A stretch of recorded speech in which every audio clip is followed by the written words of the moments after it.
Hey, Strong Girls. I'm Molly Herford, sports journalist, ultra runner, cyclist, and author, and founder of Strong Girl Publishing. And I'm Dr. Sasha Gollish, executive director of Yellow Running Shoes, a researcher, engineer, elite runner, and your BFF who's breaking down the science of smashing barriers in women's sports. Think of us as the intersection of science and culture for women and girls in sport. Each week, we'll dissect the latest headlines and cutting-edge research on female athletes. Debunk myths about girls in sport. Talk about how hormones affect performance at every age, to the latest research in sports science around mental performance, nutrition, equipment, and so much more. And we'll spotlight badass girls and women who are rewriting the rules of the game, sometimes literally. Expect it to be nerdy. And occasionally TMI. But it will always be honest. Whether you're a strong girl yourself or you're raising one, this show is for you. Welcome to Strong Girl Talk, where sports science meets sisterhood. Hello. Welcome back to Strong Girl Talk, Winter Olympics edition. This episode is coming out the day the Winter Olympics are kicking off. I am so excited, but I am not nearly as excited as my co-host, Dr. Sasha Gollish. Sasha, take a breath, take a beat, and okay, you are stoked on the Winter Olympics, which I think some people are probably like a little confused because they see you and they think runner. That's how they know you.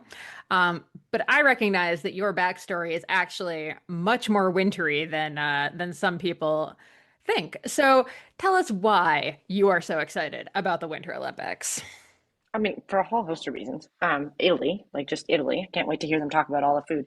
But I mean, you talked about my backstory. I grew up as an alpine ski racer. I thought I was going to be a World Cup alpine ski racer. But the world knows I was born into a marathon and middle distance body. So I can ski, but I was never going to be that good. And actually, I get too scared. I'm not hurling myself down an icy face at 150 kilometers, 100 miles an hour, 160 kilometers, 100 miles an hour, basically naked. It is. Suit on. It is wild as I think through all of the Winter Olympic sports, just how dangerous pretty much all of them seem, right? Like every single one. Yeah, they're all just hurtle down this thing. And also it's ice and it's very cold out. So I am admittedly not a major winter sport person. I enjoy actually watching the Winter Olympics probably almost more than the Summer Olympics, except for the mountain bike. Mountain bike will always be my favorite thing to watch, obviously. But Winter Olympics are pretty exciting. I mean, figure skating, biathlon, hockey, all the wacky various ski sports. Yeah, curling when you just want a gentle evening. Yeah. You're my God, calm, but the strategy. Relaxed. Yeah. All my chess players. Chess friends. Hey, curling's for you. Curling is for you. Yeah, I guess. Yeah, curling I feel is the non-sporty person's sport, which I feel I have a strong affinity for, really, given my non-sporty backdrop. Okay, Winter Olympics. This is our What You Need to Know episode. Is there anything kind of globally that we should mention? I'm seeing a stat that already gets me grumpy just looking at our show notes, but I will let you kick this off. Molly, are you talking about the gender parity stat? Yeah, I'm in fact talking about the gender parity stat. Yeah, 53 and 47. More mixed events at this one, which is cool. There's 12 medals, I think, up for grabs, and then mixed events. And I love the progression of mixed events, and I really see it as the future. I wasn't sure if we should start with this or finish with this. Kirsty Coventry, the now IOC president, gave a talk. No, there was a press release, some event in Milan-Cortina, which is where the Olympics are. She basically said hey, look out, world! You're going to see major changes to the games in general, not just the Winter Olympics, to meet, the needs of the future. And so I applaud the courage to say that. She said there's going to be people that are really upset with the history of some events and the changes that need to be made. Now, it's one of those tricky ones, though, where it's you're looking at that and it's great to make a statement. We're happy about that. But it does still need to be pointed out that, yes, there is not gender parity at this Winter Olympics. And that sucks. But yeah, we'll get into why. Don't worry, I got it all. Okay, good. You've got the explanation because I deeply need the explanation. Yeah, and I I left it till the end. I think one of the things that I didn't put in our show notes, Molly, that I've been thinking about is, as she said this, I've been thinking about this for a while. Like, how would you create a framework for evaluation of like what should stay versus maybe what needs to be eliminated? And it's a blend of history. It's a blend of actual access to participation. It's a blend of fan engagement. I think we really need to think about fan engagement and not just people who are going to go to the events, but how they participate as fans in and around media and social media. The cost, not just to participate in it, but actually to like build these venues and maintain these venues. And a big one for me is sustainability, right? And really, triple bottom line, which is like old school talk time, but like the people, like how do we, that's access, protecting the people that are like at those venues, that's profit, right? Like we still got to make sure people are making some money while they're doing this, and not necessarily the athletes, but like the overall sport. And most importantly with sustainability, like the planet. Like there was a great article that came out from a U of T student. I can't remember if she's a PhD or postdoc, looking at actual snow coverage in North America. So I forget. So albedo, you're like, what word did you just use? Albedo effect. You're like, pardon, who's the bug? But like how much sunlight reflects off the snow, right? And so there's a warming effect to that with the way that the sunlight reflects off the snow. So the less snow, the less reflection. But snow is also so important, right? And so our actual snow coverage has decreased despite what NOAA, and I can't remember the NOAA atmospheric something, national blah, blah, blah, blah organization has claimed that our snowpack in North America hasn't decreased. And the student actually has proved that it has. And so like we're losing snow globally. Like it's a reality. Anyways, I've been thinking about all these things. That actually Sorry. makes me very curious. Now, the Winter Olympics, I believe it's every event has to be on ice or snow. That's the rule. I would be Right now. curious. I'd be curious Right. if they're thinking about how they can maybe shift that in the future so that they still have a predominantly snow and ice focused one. But if you think about the reality of climate change and you look at the 2030 year, which is only a few Olympic cycles away, I think that's Yeah. right. Like 5 Olympics away is 2 decades, and we could have significantly like huge changes to the climate by then. So they have to be thinking about, can we introduce some sports that maybe don't require as much snow or don't need as much distance on snow? Like what Or can be just don't need manufactured? Just, snow or ice. yeah. Cyclocross being one of them that I am Cross country running. hopeful. Yeah, very hopeful that that's under discussion. Fingers crossed. Um, But move rock climbing there too, for right? You sure. could, right? Like I sort of think of it as like a mountain adventure. Hmm. Anyways, yeah, you can put a Yeah, hockey rink in a mountain. Anyways, 100%. Yeah. okay. So they'll definitely have to kind of be thinking towards what is the future of the Winter Olympics, because snow and ice, it's going to cut down on the places that are going to be capable of hosting it 20 years from Totally. now. Yeah. Okay. Let's talk about the events. Okay. Did you put these in, like, I'm like, did you put these in alphabetical order? What order are we looking at? No. Okay, so let's go high level to start. There's winter and summer Olympics, right? And so the Winter Olympics used to be held in the same quadrennial. So every 4 years it's the Summer Olympics, but that changed in 1992. And so the offsetting started in 1994 when they were held in Albertville. And I think it was Albertville is France. So apologies if I got the country wrong. In this Olympics in Milan-Cortina, they've divided it into 8 sports. I'm going to argue why it should be 5. There's 116 events. There's 8 new sports, and they put an emphasis on gender equity, including dual moguls, which is kind of like um, BMX cross with moguls. So, but in the end, there's 54 men's gold medals up for grabs, 50 women's gold medals, and 12 mixed gender medals up for grabs.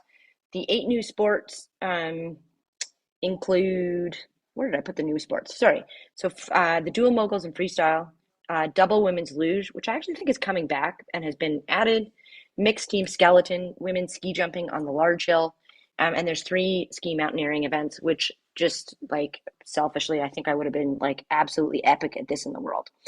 So yeah, and then so I've shrunk it down to 5, Molly. So the 8 Olympic events were bobsled, but I've stuck skeleton. Bobsled, sorry, include skeleton, and luge was separate. So I've squished those into the sliding sport. So sliding would be bobsled, skeleton, and curling. I stuck biathlon with Nordic skiing because it's just Nordic skiing with a gun, which sounds super dangerous, but it's really fun to watch. And they separated ski mountaineering because it's a demonstration sport, but it absolutely falls under skiing. Okay, I like it. I like it. So, really, what we're doing here today, if you're wondering, this is Olympics really 101, 201, 301. There's some nerding out, but there's also some, this is great for someone like me who has maybe tuned into the Winter Olympics before, but doesn't really have a whole lot of backstory on these events. Um, so shall we get into curling? I feel like we're maybe starting with like the slowest first, and then we're steadily increasing. Like this I'm is just maybe laughing. like I was like, what Molly it's kind thinks of of an, these sports. I was like, it's in alphabetical order. I guess, curling, slow, see. Anyways, so yeah, so curling, obviously only men's curling was one of the original Olympic sports. The 1924 games were in Chamonix, France. And actually curling didn't come back until 1998 officially in Nagano. It was a demonstration sport in 1936, 1964, and then of course in 1988 here in Canada because we Canadians love us a curling. Okay, can you Um, explain this? Because American, like now Canadian, but I just don't quite grasp like how this sport has such a chokehold on Canada and Canadian culture. Can you explain? yeah, like yes and no. Like great movie to watch is Men with Brooms. But curling culture is a lot like bowling culture. And because we're such a like winter country compared to the US, I think it just sort of naturally happened. Um, the legions, like there's like so many local curling clubs. And I mean, I also think kind of like bowling, it's a really accessible sport. And so you can come in with a host of abilities and a host of like different athletic abilities and everybody can participate.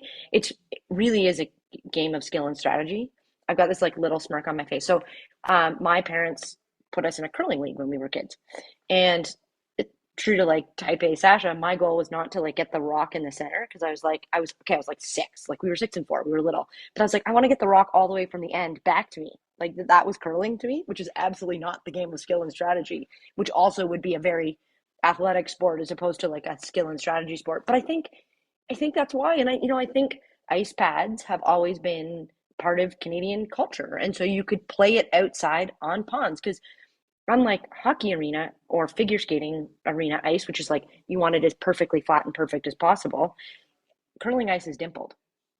It's Right. got a little bit of a rough texture to it to like for the stone to slide on. Okay. Okay. I guess I get it. You sweep. I'm like making the move, but like you sweep the rock to try to direct it and spin it and move it. So you've got the first, you've got the second, the third, and the skip. And so the first is who throws the first rock, and the skip is really who controls the game. It's a little bit like rowing, like the coxswain, but they're involved in the like they're much more involved in the game. Where the coxswain is just like in the boat, effectively yelling at people to motivate them to go faster. But the skip is participating, motivating, and directing the play as the two teams throw their rocks. So think of them like chess pieces or more like checkers pieces, different colors, where you're trying to maneuver them on a board to get them as close to the center, and the team with the most in the center and the closest to the center, win the point. And so if you throw second, you have more control than if you throw first, where you can get knocked out. Okay. Now, how long do these matches take? Like, what is our what is our time commitment for watching a curling match? The really good ones take about 2 hours. So there's 10 ends. And so if you think of it, so a curling rink has ends, right? There's circles at either end. And so one end is back and forth. I think I might be wrong on that. I'll put that in the show notes now that I say that out loud. But you play 10 ends. And so if there's more talking and more discussion about how you're going to maneuver, you can imagine that that type of strategy talk takes longer. I can't remember when, but they did put a time limit on how much time you can talk in between points because it was just to your point starting to take too long and you lose people wanting to watch. You lose fan engagement. Yeah, exactly. Cool. Okay. Mm-hmm. All right. And now we said it started with men's. I assume now there's also women's curling. This Yeah. seems slightly odd to me, I have to admit, because this does feel like a team that could be mixed. Oh, they have a So, mixed event now too. okay. So there's a men's medal, a women's medal, and a mixed medal. And mixed medals didn't come, I think, until 2014. Like the origin of mixed medals is quite new. Okay. Now, would most, this may be like a very in the Yeah. weeds question, but would most people on the mixed medal team be on the original team? Because I feel like this is not the kind of situation where you need to send a lot of alternates in case of like injury or anything like that. Yeah, so curling teams typically have one alternate, so you bring five for play. And I'm pretty sure, and I'll confirm this, but I'm almost positive that mixed is a two-player game, and so the two skips would play. Generally, you have the two skips playing. The Okay. skips are generally, quotation marks, the strongest participants, competitors, just given their strategy of the game and sort of seeing the ice in a slightly different way. Okay. And obviously, this game is a massive Canadian pride moment. Does Canada have the most medals in it? Are they usually like one of the top contenders anymore? Yeah, they're still a top contender, but the game has really risen, right? You've got way more teams participating. A friend of mine plays for Team Philippines. I don't know if he ended up qualifying for the Olympics, but you're starting to see more countries. And with that, and what I love about it, and why I'm so passionate about access to participation, is you don't see the same countries winning over and over again. Russia has also been quite dominant in curling. US does quite well in curling. I mean, you got quite a bit of snow in the US too in sections, but um, yeah, All right. yeah. And Russia is allowed to compete in the games this year? Yes. I actually don't know the answer to that question. I'll put that in the show notes. I don't know. Hmm. Yeah, didn't really think about that till you just mentioned it. I know they can't compete in track and field, like they're still banned from athletics based on the last press release, but I actually don't. I Okay. My hypothesis is they still are not allowed to compete. This time, not for drugs, but because of the war. That's what I'm wondering because I Yeah. believe, and I mean, someone can fact check me if I'm wrong, but I believe they weren't allowed to compete in the 2024 Paris Olympics. No, They- because of the war in Ukraine. And I think Belarus is also not allowed to compete given the, yeah. Exactly, yeah. So unsure, but we will include that in the show notes as well. Mhm. Speaking of, I mean, I guess like this is a very pertinent question given that ice hockey is the next thing on your list. And if there's one team I think of when it comes to ice hockey, it is the Canadian, or sorry, it's the Canadians and the Russians. And the And anyone Russians. watching heated rivalry these days, very much all about. I haven't watched it. Have you watched Heated Rivalry? Tangent? I have to admit, I have not either, only because we do not have the subscription that it would be on. So we need to get like we try to like roulette wheel our subscriptions month by month kind of thing. So we're Yeah. not paying for 10 at the same time. We Yeah. will get like Apple TV 1 month and like watch a bunch of stuff on it. Then we'll switch to Netflix or whatever. So it'll come up eventually. I haven't watched it and haven't read it. But so hockey's a tough one for me. So I do like hockey in the Olympics. It's really grown the women's game, right? I think the introduction of women's hockey. Let me check my show. I'm like, when did women's hockey start? How do I not know this? Um, Actually, didn't add this to my notes. Um, but anyways, it's grown the women's professional game globally, right? Like we now have the PWHL. We had the Canadian Hockey League before. I think there was an American Hockey League, but it's grown the game. And so there's 8 women's teams competing and 10 men's teams competing. Um, Gender equity, I get it, but it's also partially in the growth of the game.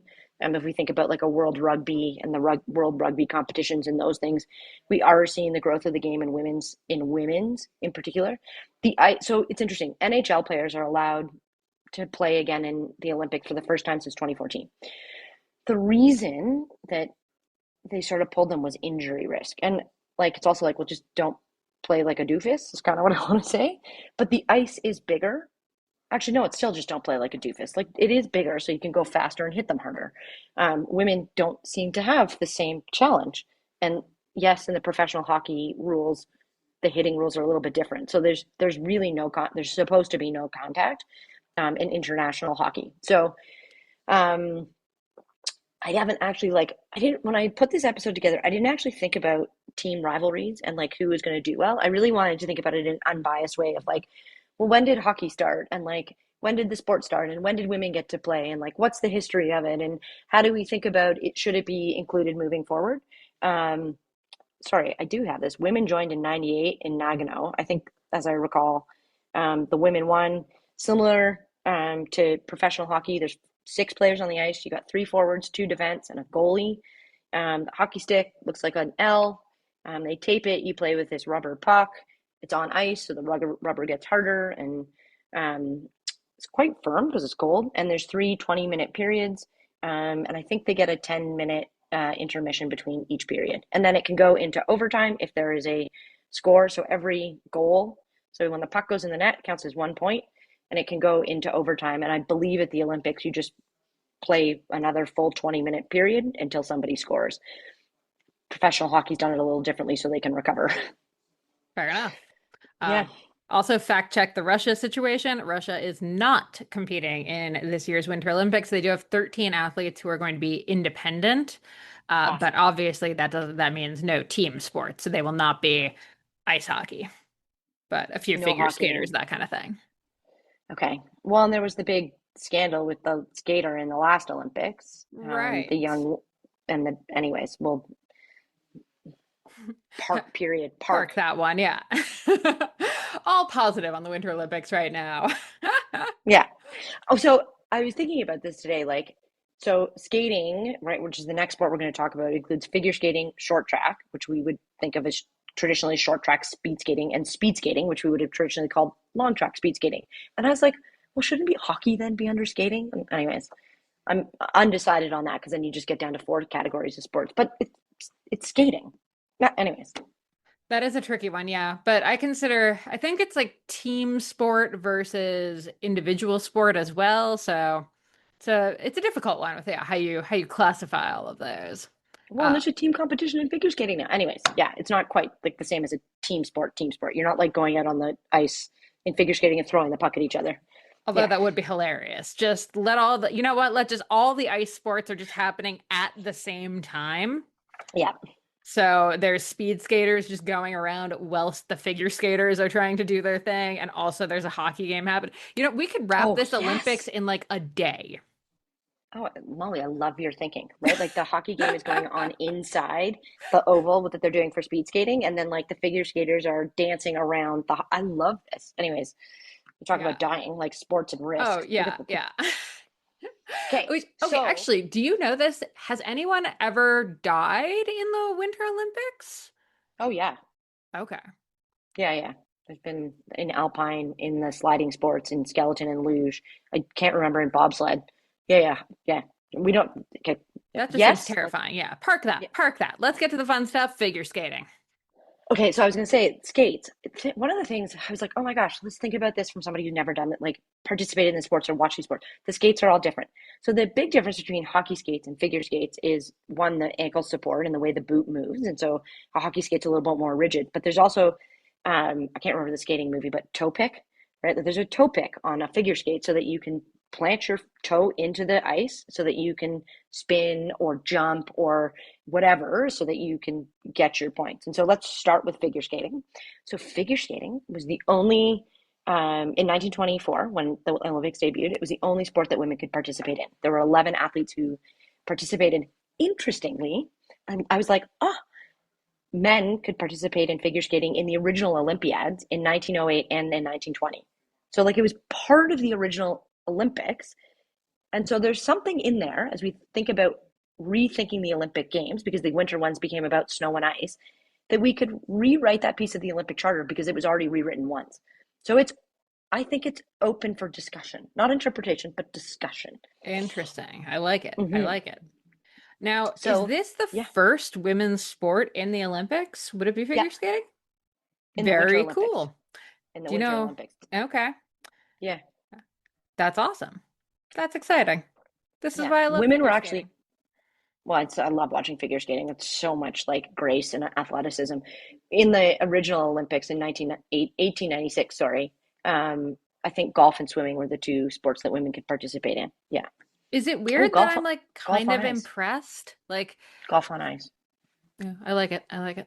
Yeah. Yeah, it's weird that like I'm impressed by the fact that women were allowed to do any sport in the original I know. Olympics, which is so sad that that's Yeah. how I view that. But honestly, at a time where it feels like our rights are being just walked back just all over the place, I'm like, you know what? Bravo to anyone in 1896 was like that was like, let's let women do a couple sports. Okay. We Damn. got to So start somewhere. it's true. So like I was like, how would you describe what people do in figure skating? I was like, they do things, and I was like, well, that's useless. So, anyways, I like this. They perform freestyle movements of jumps, spins, and in the pairs, the lifts and footwork in a graceful and increasingly athletic manner. And I'm like, so there's in the individual, the men's and women's individual, there's two skates that count towards their to the medals, and they used to be individual medal events as well, and that's gone. So they have the short program and the free program. The free program is like 5.5 minutes. Like it is like an 800 for 5.5 minutes. Like it's just so intense, and so just like the explosive power, like the physiology to do it, like it is so impressive what they do, particularly in that free skate program.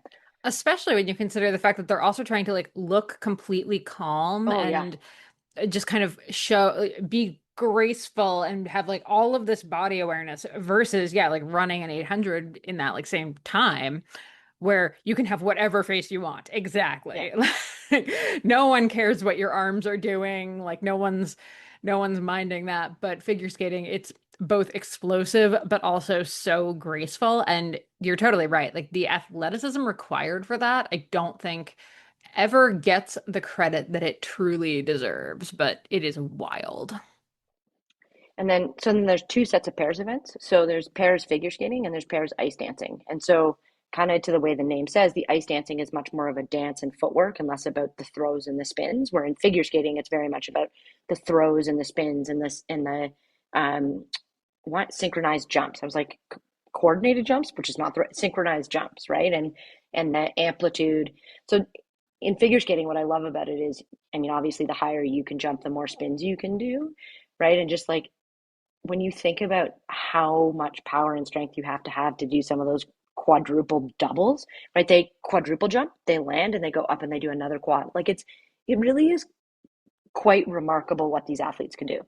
Um, like I'm thinking about like kids, and like I used to, I don't know if you did this in the playground, not on ice, don't do it on ice if you're in your shoes, but like trying to do those things like on the grass and like falling down and having fun with your friends, like just how challenging it actually is. 100%, yeah. Mhm. Okay, so we've got that. How many medals are we looking at within figure skating? I think there's five. I was like, so there's the men's singles, the women's singles, and then there's the ice dance, figure skating pairs, and then there's a team event.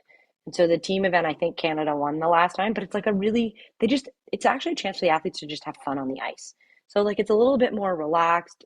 Like, yes, a medal is up for grabs, but they seem to really have fun and work together. So I think the team event is a men's individual event, a women's individual event, and a pairs event. I think, anyways, yeah.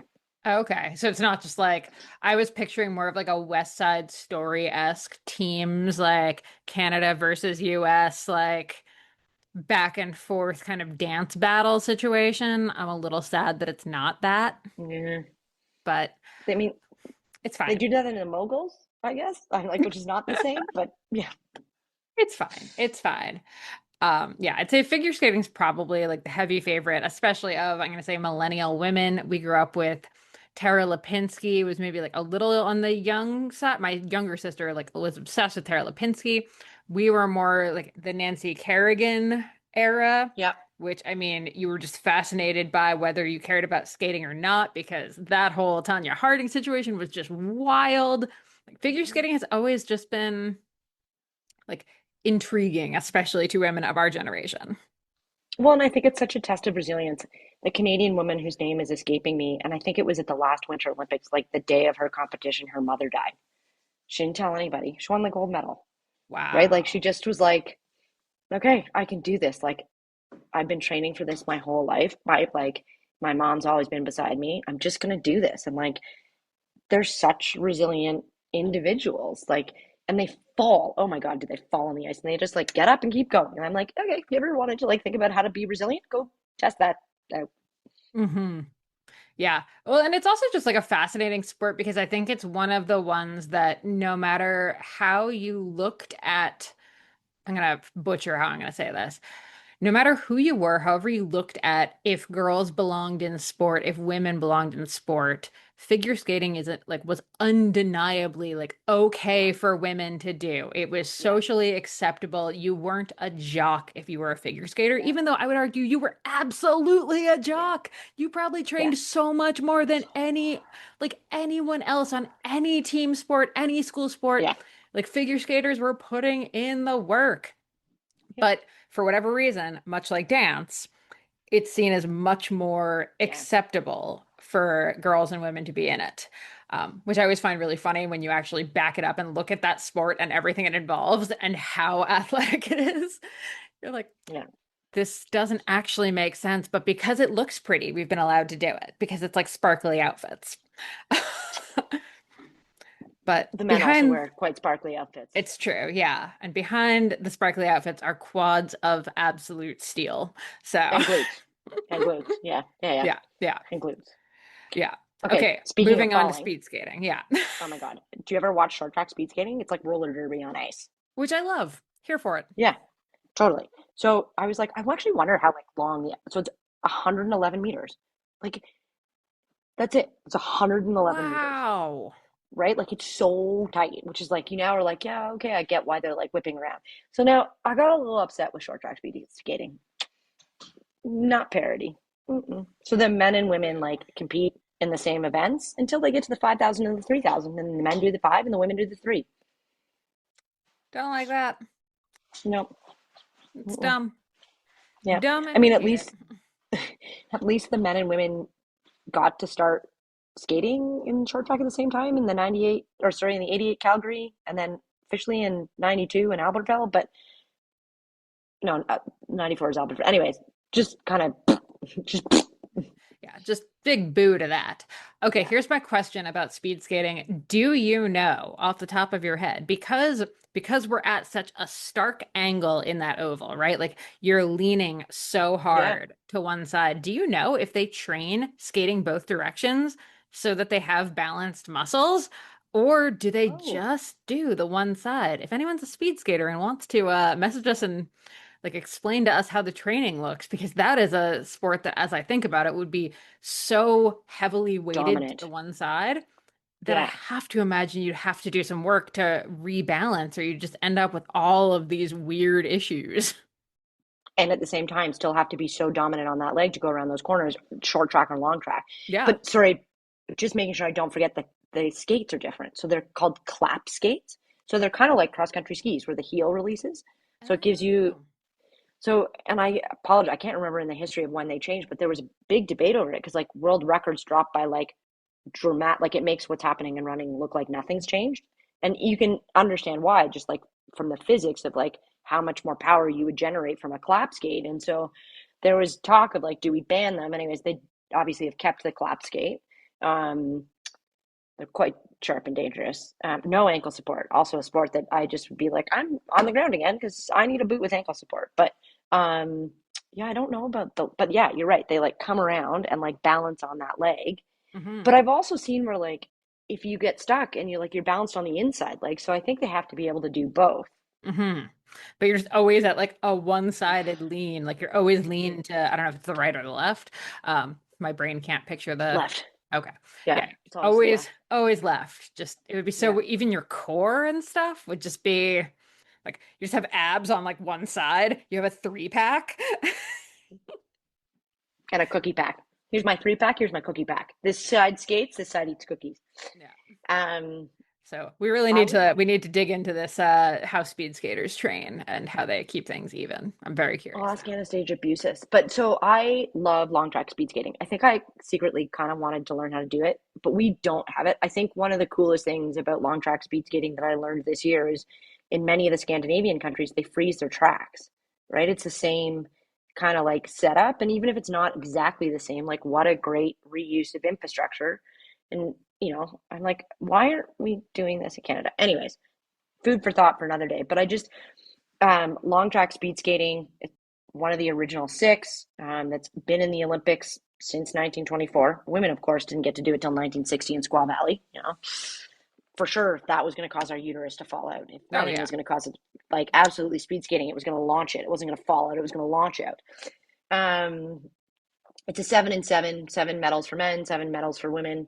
Again, not parity. Men do a 5,000, women do a 3,000, men do a 10, and women do a 5. And I'm like, okay, really? Like, if track caught up in 1984, could we just get there? Could we just get there? And just And the obvious point of like, okay, so the 5,000 for the men, 3,000 for the women, but then you're going to give the women a 5,000 to the men's 10,000. So right, clearly, you know that women can do the 5,000. yeah. So we couldn't at least do 5 and 5 and then like a 10 and 7 if we're gonna like keep Oh, I'm going with like, let's this. do Like, 3, 5, and 10 for both. I completely agree. It just Okay. seems bananas to me that like we're gonna cut down the 5,000 for the women, but we're gonna give them a 5,000 In the still. Just 10,000. yeah. Yeah. So Also, I we're was like thinking acknowledging about they can do it and that it's not an issue. We're just, yeah, yeah, very weird. patriarchy. I was thinking of this and like thinking about like how you could do this on the track. I was like, oh, imagine just speed skating with shot puts, right? Like, so now you do shot put, or I was like, you could do discus, right? Like, actually, maybe you'd want to have figure skates on while you did that. But I was like, maybe we just bring like track and we bring some field Oh, I to the like it. track and yeah, in long track speed skating. So yeah, speed skating. I will give a shout out to Izzy Weideman. I've never had somebody she just was incredible the last Olympics, but she is just like also like one of the nicest people I've ever met. Like, just a sweetheart and so down to earth. Like, just was so accomplished at the last Olympics and like didn't change who she was. Like, just what an epic human being. Like, when she retires and she goes through all of the crap that I am going through and how awful it is, and she is ready to be a sport leader, she is going to change sport in Canada. Love it. Love it. Yeah, We we love love us. those people. Love a strong woman athlete. Okay, we're getting into the sliding sports, which I see your note that we are not going to spend much Spicy time five. on this because someone is grumpy about them. I'm very grumpy about them. So in the sliding sports, as I said earlier, I put the bobsleigh, which was its own sport, which included skeleton and luge. So these events happen on a engineered course. It's a little bit like a half pipe. So it's like a semicircle that's made out of concrete and then filled with water and ice, and then you slide down ice. Okay, so that's step one with risk. But just think about how inaccessible it is and how expensive it would be to build these various pieces of infrastructure and how hard it would to get to them. That's even before you introduce the equipment that has to slide on these pieces of ice, these engineered roller coasters, let's call them. So yeah, anyways, it's for Yeah. another day. Let's talk about it's going to be in the Olympics, but yeah.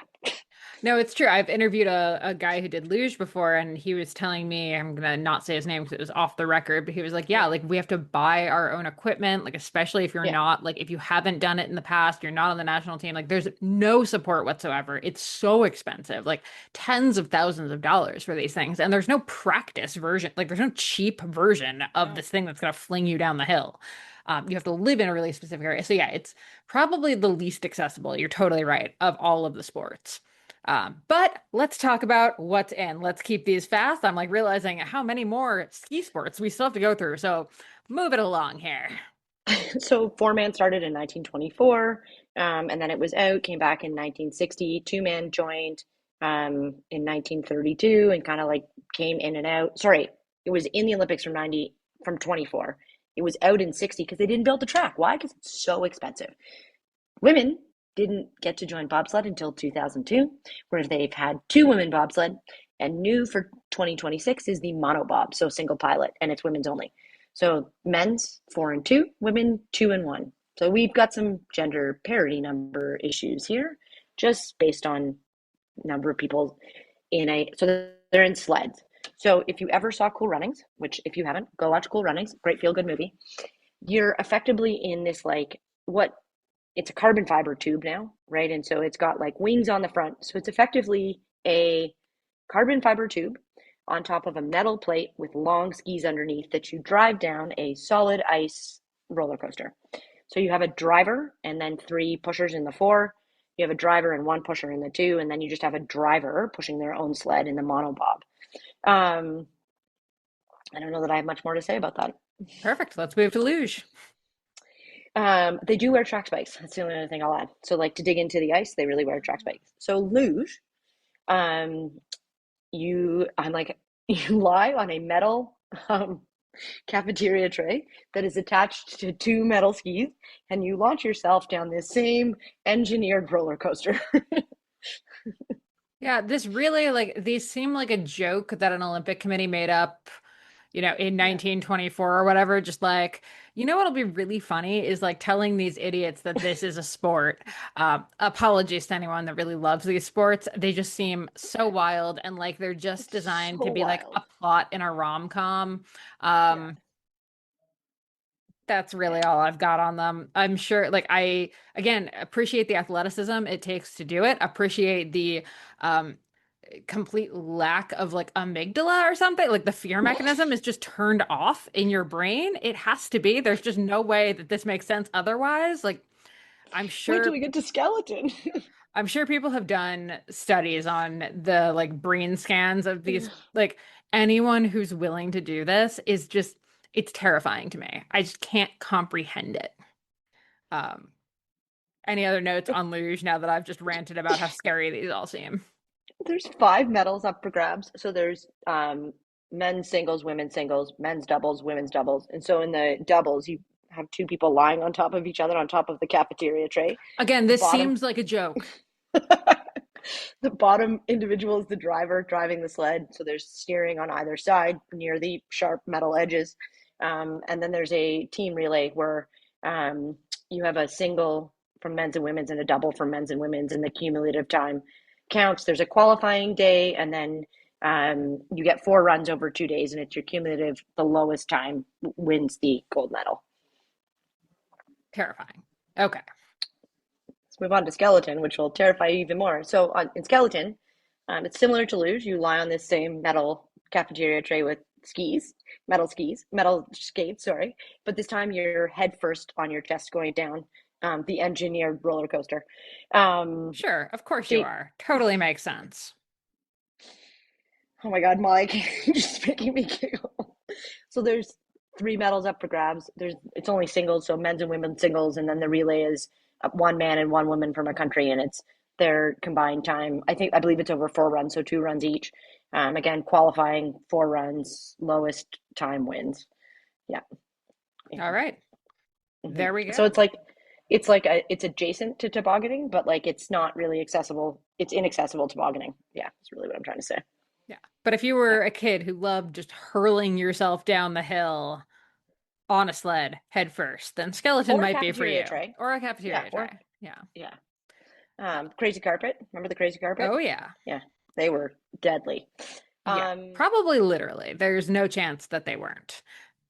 no, I don't want to talk about those stories. Yeah. Anyways, okay, skiing. Skiing. Moving on to skiing. Eating. This is a big one, right? I was So gonna say, this, this is the category, really. This yeah. is large. Well, and it's interesting because it also includes snowboard, right? It's Alpine, freestyle, snowboard, cross country, combined. Nordic combined, ski jumping, and ski mountaineering. Yeah. Okay. Alphabetical order. Oh yeah, maybe. I just sort of happened that way. So the first one is Alpine. This is where Sasha thought she was going to be an Olympian, particularly in slalom. So Alpine debuted in 1936 in Garmisch-Partenkirchen. So we just call it Garmisch because I've always just called it Garmisch, which I believe is in Germany. Men's and women's were actually there in 1936 in a form of what was called combined, which is downhill and slalom. And you're like, well, what's downhill and what's slalom? I'll get there in a second. At this Olympics, there's 10 medals up for grabs, five men's, 5 women's. So you've got, I'll go from most technical to least technical, as they call it. So slalom, which was my favorite. Um, Shortest turns, shortest skis, most turny. So the idea is to get down the hill as fast as you can. And so in slalom, you typically ski through the gates. And so you see what people do, they hit them with their hands, which is called cross blocking, or with their shins, which is called shinning the gate. Again, it's my favorite thing in the world. I was thinking today as I was skiing that I was still skiing slalom. Um, Alberta Tomba is probably the most famous slalom skier of all time. Unbelievably beautiful skier, dominated in the 80s and early 90s. The next second most technical event is called GS, or giant slalom. And so, as per the name suggests, it's just a bigger version of slalom, but you don't cross block or shin the gates. You ski around them. And usually, what you see is that the skiers try to get as close to them as possible, and they usually try to hit them with the back of their shoulder. Again, fastest time down the hill wins. Super G. This is where things start to get gnarly, risky. So it's technically called super giant slalom. And so again, it's just lengthening out. And basically what Sorry, you this see is seems so silly. Slalom, giant slalom, super giant super slalom. giant slalom and downhill, which is basically you effectively point your skis down the hill and you don't turn much at all. So the skis get longer and they get less of a turning radius as you go. The things in your hands are called poles. Pole planting initiates the turn for you to go around the gate. Super G and downhill, you spend most of the time in a tuck, which is where you have your hands in front of your face, your elbows are over your knees, and you're in this very aerodynamic position. It takes an incredible amount of strength to go like up and over like the big drop offs that they have. I can't remember the year, but anyways, they've changed how much airtime athletes can have. So the more time you're in the air, the less likely you to lose your balance when you land. So they are now not allowed to get over a certain amplitude, and they can't spend as much time in the air. And the injury rate has decreased like dramatically.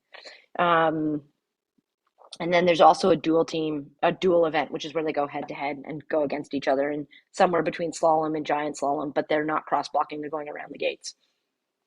Yeah. Excellent. I love this. Yeah. Yeah. Lindsey Vonn, actually, pause. We got to talk about Lindsey Vonn here. So, Lindsey Vonn is a famous American downhiller. She had a big crash in the race.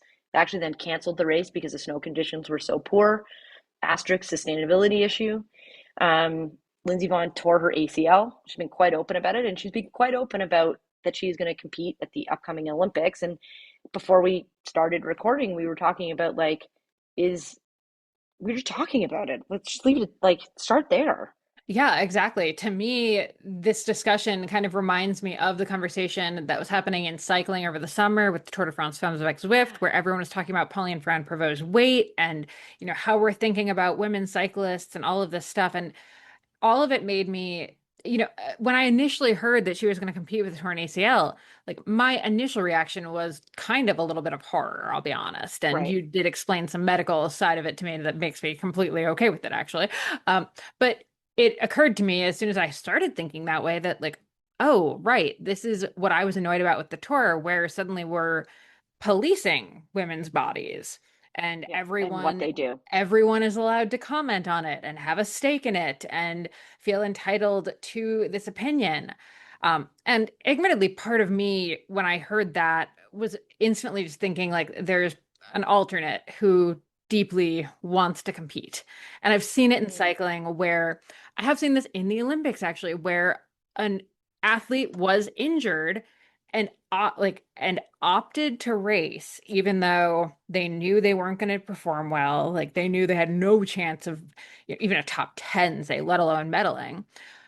And that kind of made me sad for the alternative person who could have had their Olympic debut. It would have been the biggest moment of their life.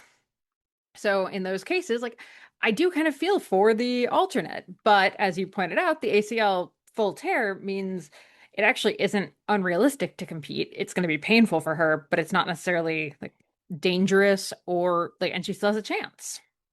She still has a chance. It may not even be painful, right? The initial tear is done, full ACL tear. Like there's sort of like the pain goes away and you have this like unstable knee. She was going to be racing with a brace anyways.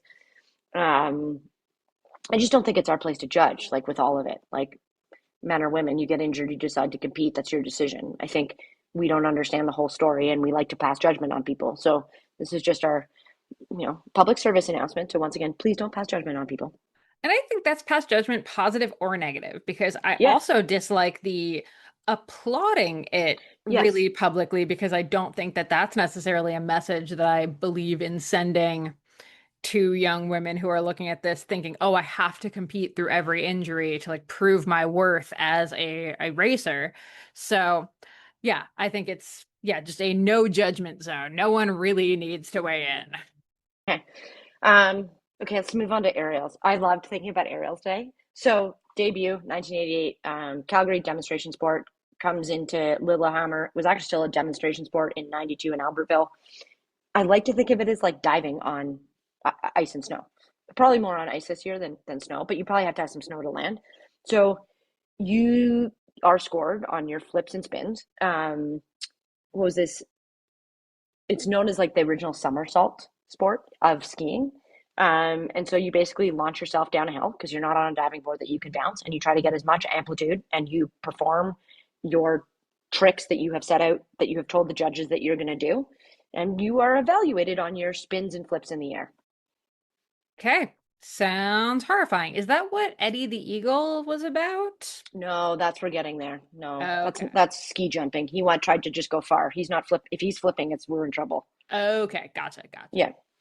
Yeah, so three medals, men's and women's. There's a team event. It's continually rounds of qualification. I think it said like 30 athletes, 30 men, 30 women qualify. I kind of like watching it. I don't know. Sounds fun. I like it. I like it. Moguls also is another freestyle event. It debuted in '88 in Calgary, officially made its Olympic, um, stuck in the Olympics as of '92 in Albertville, both for men's and women's. This is my shout out to DW. This was originally known as hot dog skiing.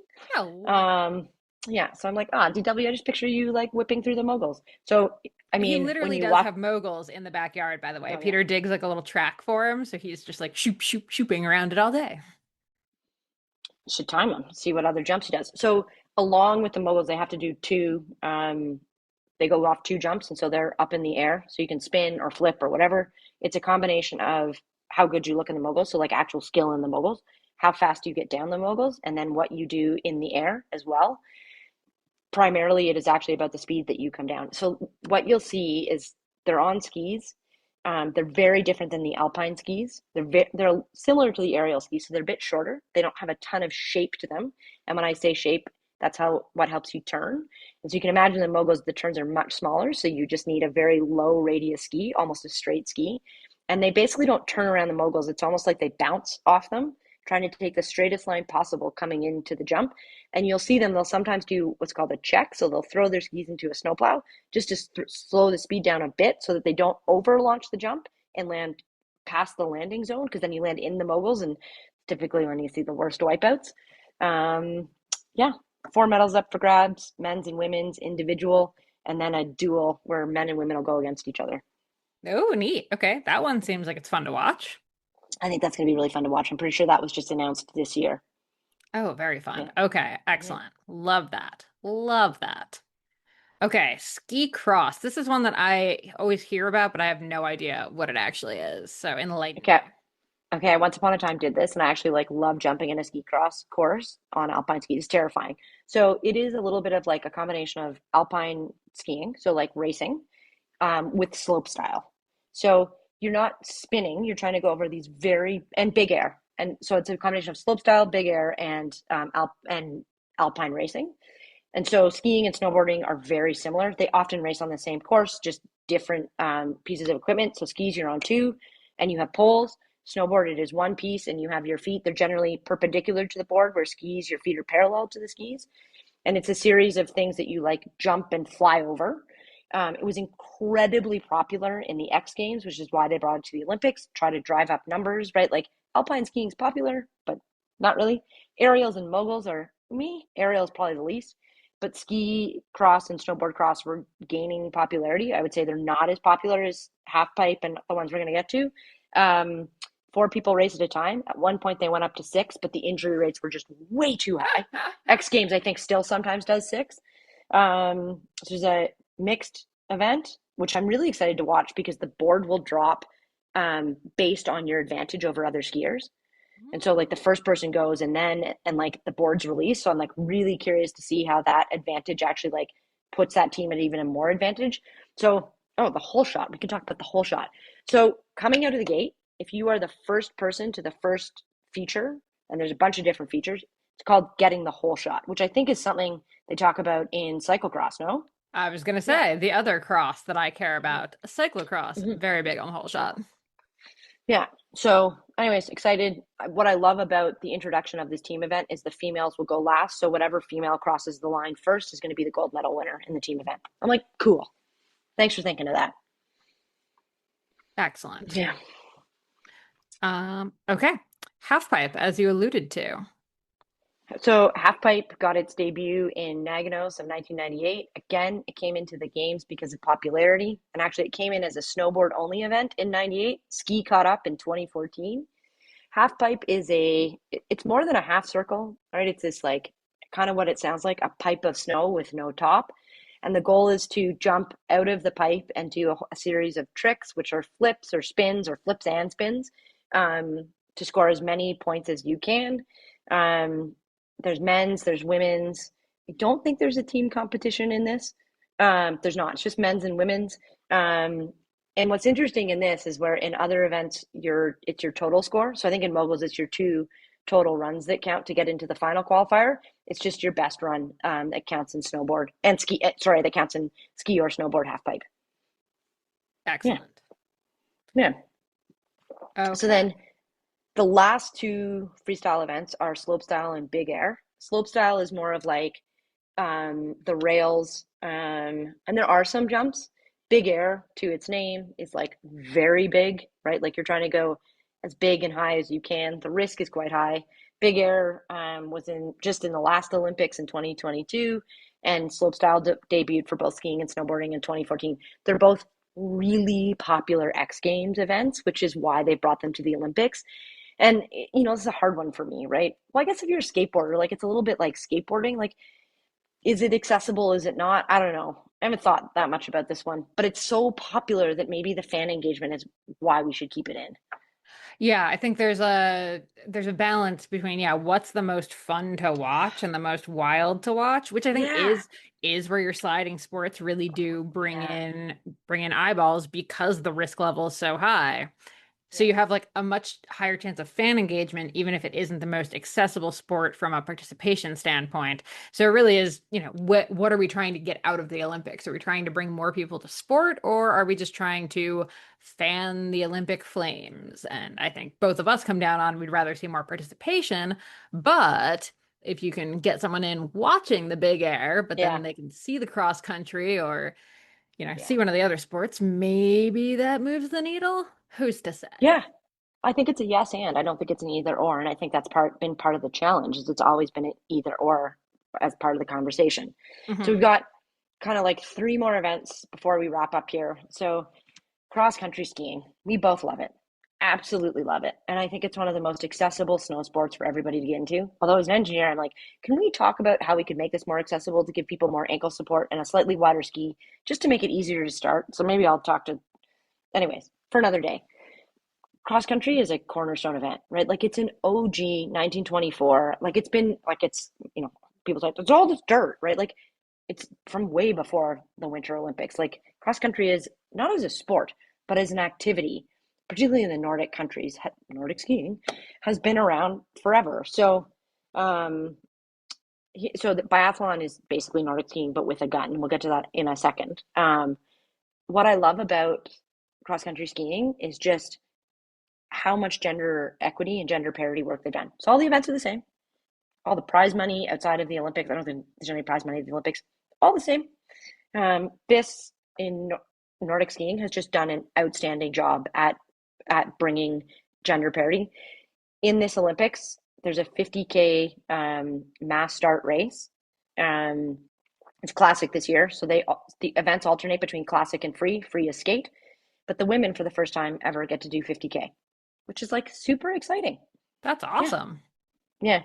So women used to do 30, now it's 50. I mean, like it's a long way, but I'm like, oh, I want to go to this event. Given how hard it is for me to do like 8 miles, 50K sounds kind of horrific, but my version of cross country skiing does not look like their version. No, neither does mine. In my head, I look like one thing, and what the actual is happening is Yeah, very different. Yeah, yeah, Raw exactly. catches me on video, and I'm like, oh, I look like that? Okay. Um, Biathlon, as I just said. So it debuted in 1960, men only, obviously. 92 in Albertville for women. So there's 11 medals up for grabs here. And so 5 men, 5 women, and one relay. But like the events are not at parity at all. Like the women's events are all shorter. And I'm like, why? Like, just be the same distance. And actually, just be the same distance. Ask the athletes what they want to go up or down, compromise, whatever, but just enough. Just enough. Agree. Okay, here's where Sasha's like, this has got to go. So here, you asked about Eddie the Eagle. Eddie the Eagle was a ski jumper. So there's ski jumping and Nordic combined. It's the last two events that we're going to talk. There's the last two events in the Olympics that you can talk about. So ski jumping is effectively like diving, but trying to launch yourself as far as you can. So it's like the dog jumping, diving board competitions. You know what I'm talking about? Oh yeah. Yeah. So, well, I'm definitely putting a link to in the show notes to something Yes, on like please. that. But you're basically trying to go as fast as you can down an icy slope, and then you launch yourself off a ramp, and the idea is to go as far as possible. There's points awarded for style, so you have to look a certain way in the air, and also for how far you go. And there's this like threshold distance that if you hit it, you get a bonus number of points, and if you're below it, you start to lose points. Debuted in 1924, and I get that it's been in every Olympics since. But it's been a very male dominated sport. So only this year do the women get to do long hill. So there's long hill and normal hill. Long hill obviously is longer. You launch yourself even further. So it's like letting the dogs run even farther before they jump off the diving board. And then Nordic Combined, which the women do not get to do. And oh, sorry, there's this, what's this men's event called that I just couldn't stop laughing? Sorry, there's a men's super team event. And so just picture every possible way that my imagination could have gone. It's gone. I imagine it's just you add up two or three men competing, but I just was like, I'm not looking into this. I don't care. It's men's only. There's no women's event. You go be not so Gross. super. Yeah, we hate that. And then Nordic Combined is a Nordic ski race, so cross country skiing and ski jumping, and it's men only. There's no Like women's event. why? So What out, why? just Why do goodbye. we need that? That just doesn't even really like make sense. You already have ski jumping, you already have cross country skiing. Like I understand that like it takes a certain kind of athlete that can do both of those things, but who cares? But no. Um, and it also requires a very specific piece of infrastructure. So often when they build the sliding track for bobsled, luge, and skeleton, beside it they build a ski jumping jump. But it's a massive piece of infrastructure. It is incredibly expensive to design, to engineer, to maintain, and like it's just not accessible. And essentially, like these, I think both of those like end up just being utterly unusable after the Totally. Olympics because you can make arguments for certain infrastructure, right? A cycling track, like even athlete hostel or like hotel Yeah. kind of situation, like all of those things you can argue can be used after, but like unless you're gonna have a training center, and I recognize that like Lake Placid still does, use their luge and whatever track and everything for their Olympic training center, but if that's the only use for it and it can't be really open to like that's just not open to everyone and it's going to be so expensive to keep going. So I'd be very curious how many of the tracks for the ski jumping, for the luge, bobsled, etc., are still in use. Art. So the one in Calgary is now not. It's not maintained. I can't. Hmm. It's not. It's deficient, and so it's unusable because it's too dangerous. And I think to your other point about that, like I think about this a lot. Like you can take kids from school alpine skiing, and I get that not everybody has snow, and like that's a whole other conversation. But you can't easily get kids to Lake Placid from California to go luging, and so 100%. right, like it's just. Anyways, I yeah. Sorry, I just have to go back to cross country skiing for a second. What we sort of talked, I don't. We talked about this before. Your heels aren't attached. So in the rest of the alpine and snowboarding events, your heels are attached. And I'm saying this, so where I am, you can take the little lift up to like finish your skis. You don't have to ski up the hill, like straight up the ski hill. And it's a little one, fine. But I often like to get off the lift thinking I'm an alpine skier, but your heels aren't attached. So I just need you to picture me supermaning off the lift and face planting because my heels aren't attached. But it's what makes cross country skis go so fast. Because if your heels are attached, you couldn't go that fast. Yeah, Also, Sasha falling, face planting. can picture it. Very sad for you. I laugh every time. I think I'm just like, oh, have you not learned? No. Okay, as we wrap this up, we have a couple stats about gender parity that you've included at the bottom here. Do you wanna tick You them want off me here? to you want me to read them out? So there are a total number of 2,900 athletes competing at this Olympics. There are 1,538 men and there are 1,362 women. I mean, through this, we've highlighted why. We've got the 4-man versus 2-man bobsled. Nordic Combined just doesn't have any women.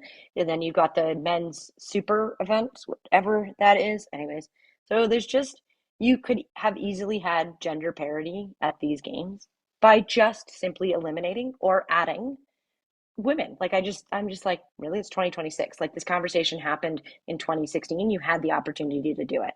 And then so then here's why this matters. It's not just the Olympic debut spots. Medals make a big difference in an athlete's life. And so if there are 53% of the medals available to men, and actually that number's a little bit different if you then look at the mixed, right? Like, because technically men in that are winning medals, and there's only 47% opportunity for women to win medals. Like, no, just no. Yeah, you're absolutely right. Whether you're talking about funding for the athletes from the governing bodies, whether you're talking about opportunities with sponsors and speaking engagements, keynotes, all that kind of stuff. The long tail effect of an Olympic medal, I'm sure someone has done some research on this. Actually, no, maybe they haven't. Someone should do some research on this. Yeah. Is like Alicia Montano's referred to it. Like, what is like the lifetime, and I'm sure you hear about this with doping too, right? Like, what is the lifetime, money lost when you lose a medal, like lose out on a medal due to someone who is doping getting that medal? But how much money do you lose out on the fact that the medals weren't even offered in the first place, right? Like, it's a huge amount of money. And well, I think you could hear these numbers and think like, oh, but that's pretty close. No, we don't want to think that way because like close isn't good enough. Like people get stuck at close. We want to be very careful to not applaud close, or even in this case, really applaud progress overly much, because as you said, it would not be that hard to have made this an equal thing. And the fact that they didn't is something that was purposefully done after much discussion. And, the athletes wanting the parity and everyone saying that they want parity and then pointedly not doing it. So I think so there. my last closing thought is just to steal from Kirsty Coventry. Change is coming to the Olympic program of sports and events, and it's going to be uncomfortable. And I'd love for people to share how they see changing the Olympic program, what they see keeping and what they see eliminating. Absolutely. So drop us a line over on Substack in the show notes. Look us up on whatever place you subscribe to on your podcast platform of choice. Leave us a rating, review. We would so appreciate it. And with that, enjoy the Winter Olympics. We will be shrieking at our TV, and we will talk to you soon. Thanks for tuning in. Thanks so much for tuning into the Strong Girl Talk podcast. If you enjoyed this episode, definitely head over to wherever you listen to podcasts and rate, review, and of course, subscribe so you never miss another episode. And head over to stronggirlpublishing.com to check out all of the books by Strong Girl Publishing's authors, including Molly Herford, Misha Powell, and so many more. Thanks for tuning in, and we'll see you next time.